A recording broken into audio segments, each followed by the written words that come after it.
छत्रपती संभाजीनगरमध्ये वंचित बहुजन आघाडीने राष्ट्रीय स्वयंसेवक संघाच्या कार्यालयावर मोर्चा काढण्याचा निर्णय घेतला। मात्र पोलिसांनी परवानगी नाकारली असली तरीही मोर्चा काढण्यावर वंचित ठाम आहे। राष्ट्रीय स्वयंसेवक संघाच्या सदस्य नोंदणीला आता विरोध करणारे वंचित बहुजन आघाडीचा पदाधिकारी राहुल मकासरे यांनी ही माहिती दिली आहे।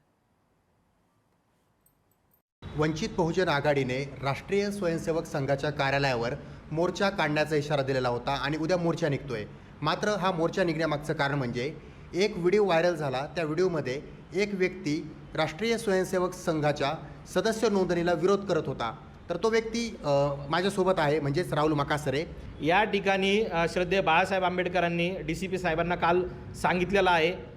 आमचे राज्य प्रवक्ते सिद्धार्थजी मोकळे यांनी सांगितलेलं आहे आणि मी तुमच्या माध्यमातून पुन्हा सांगतो आणि नागरिकांना आव्हान करतो, जे संविधान मानतात, कायद्याला मानतात, ज्यांना लोकशाही बळकट करायची आहे, अशा सर्व लोकशाहीवादी लोकांना मी आव्हान करेल तुमच्या माध्यमातून की उद्या जो 24 ऑक्टोबर रोजी सकाळी 11 वाजता होणाऱ्या मोर्चामध्ये आपण ताकदीने सहभागी झालं पाहिजे। याची तुमची परवानगी नाकारली आहे?